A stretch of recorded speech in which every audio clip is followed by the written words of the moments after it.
भीष्म पर्व, भूमिपर्व, एकादशोध्याय, शाकद्वीप का वर्णन। धृतराष्ट्र बोले, संजय, तुमने यहाँ जम्बूखंड का यथावत वर्णन किया है। अब तुम इसके विस्तार और परिमाण को ठीक ठीक बताओ। 1। संजय, समुद्र के संपूर्ण परिमाण को भी अच्छी तरह समझाकर कहो। इसके बाद मुझसे शाकद्वीप और कुशद्वीप का वर्णन करो। 2।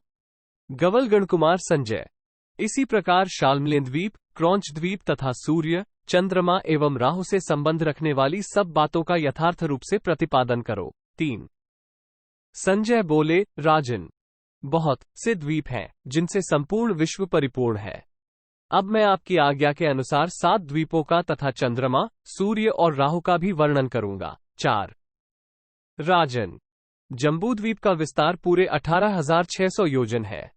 इसके चारों ओर जो खारे पानी का समुद्र है, उसका विस्तार जम्बूद्वीप की अपेक्षा दूना माना गया है। उसके तट पर तथा टापू में बहुत से देश और जनपद हैं। उसके भीतर नाना प्रकार के मणि और मूंगे हैं, जो उसकी विचित्रता सूचित करते हैं। अनेक प्रकार के धातुओं से अद्भुत प्रतीत होने वाले बहुसंख्यक पर्वत उस सागर की शोभा बढ़ाते हैं।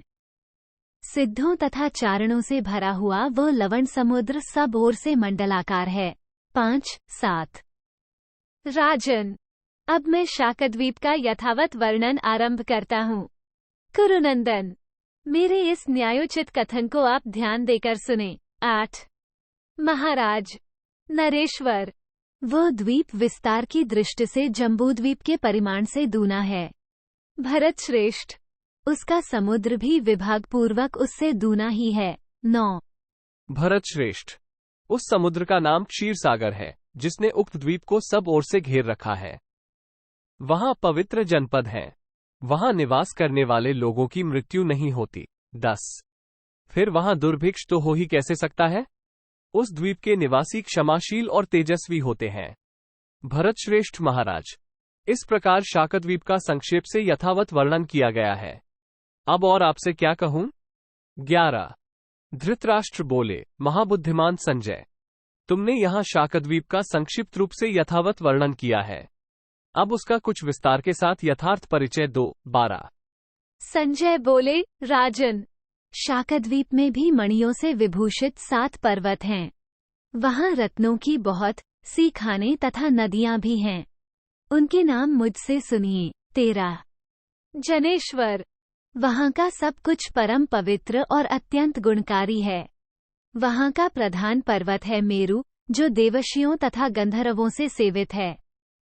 महाराज, दूसरे पर्वत का नाम मलय है, जो पूर्व से पश्चिम की ओर फैला हुआ है। 14, 15।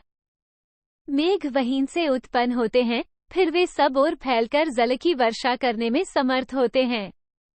कुरुनंदन, उसके बाद जलधार नामक महान पर्वत है। 16। जनेश्वर, इंद्र वहीं से सदा उत्तम जल ग्रहण करते हैं, इसीलिए वर्षाकाल में वे यथेष्ट जल बरसाने में समर्थ होते हैं। 17। उसी द्वीप में उच्चतम रेवतक पर्वत है, जहां आकाश में रेवती नामक नक्षत्र नित्य प्रतिष्ठित है।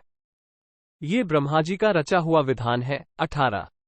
राजेंद्र, उसके उत्तर भाग में श्याम नामक महान पर्वत है, जो नूतन मेघ के समान श्याम शोभा से युक्त है। उसकी ऊंचाई बहुत है। उसका कांतिमान कलेवर परम उज्ज्वल है। 19।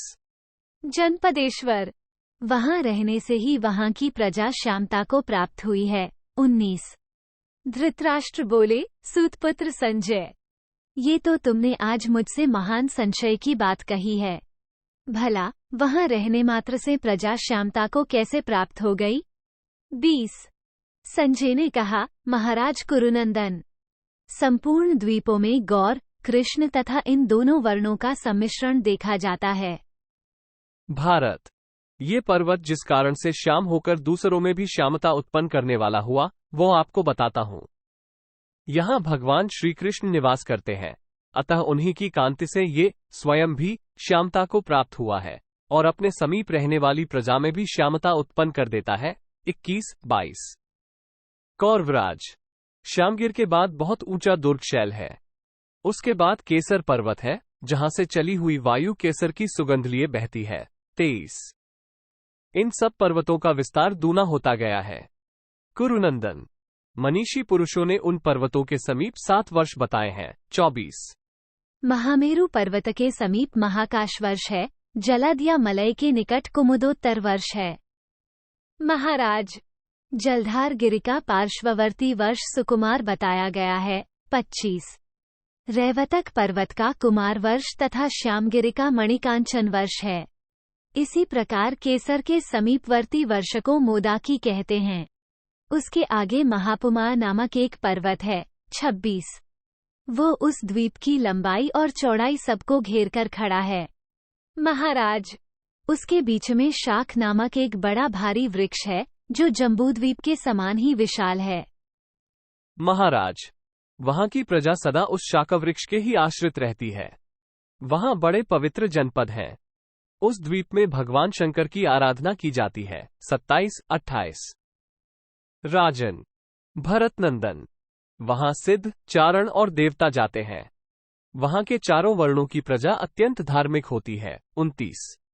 सभी वर्ण के लोग वहां अपने अपने वर्णाश्रमोचित कर्म का पालन करते हैं। वहां कोई चोर नहीं दिखाई देता। महाराज। उस द्वीप के निवासी दीर्घायु तथा जरा और मृत्यु से रहित होते हैं। 30। जैसे वर्षा ऋतु में समुद्रगामिनी नदियां बढ़ जाती हैं, उसी प्रकार वहां की समस्त प्रजा सदा वृद्धि को प्राप्त होती रहती है। उस द्वीप में अनेक पवित्र जलवाली नदियां बहती हैं। वहां गंगा भी अनेक धाराओं में विभक्त देखी जाती हैं। 31। कुरुनंदन। भरत श्रेष्ठ। उस द्वीप में सुकुमारी, कुमारी, शीताशी, वेणिका, महानदी, मणिजला तथा चक्षुरवर्धनिका आदि पवित्र जलवाली नदियां बहती हैं। 32-33। वहां लाखों ऐसी नदियां हैं जिनसे जल लेकर इंद्र वर्षा करते हैं।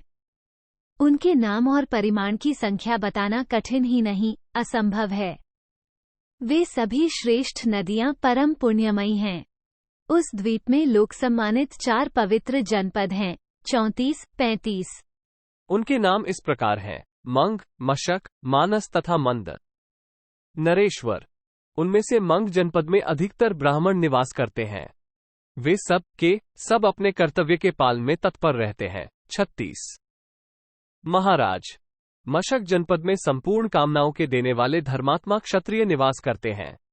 मानस जनपद के निवासी वैश्यवृत्ति से जीवन निर्वाह करते हैं। वे सर्वभोग संपन्न, शूरवीर, धर्म और अर्थ को समझने वाले एवं दृढ़ निश्चयी होते हैं। 37। राजेंद्र। वहां न कोई राजा है, न दंड है और न दंड देने वाला है। वहां के लोग धर्म के ज्ञाता हैं और स्वधर्म पालन के ही प्रभाव से एक दूसरे की रक्षा करते हैं। 39। महाराज। उस महान तेजो में शाकद्वीप के संबंध में इतना ही कहा जा सकता है और इतना ही सुनना चाहिए। 40। इति श्री महाभारते भीष्म पर्वणि भूमिपवणि शाकद्वीप वर्णने एकादशोऽध्यायः 11। इस प्रकार श्री महाभारत भीष्म पर्व के अंतर्गत भूमिपव में शाकद्वीप वर्ण विषयक 11वां अध्याय पूरा हुआ। 11।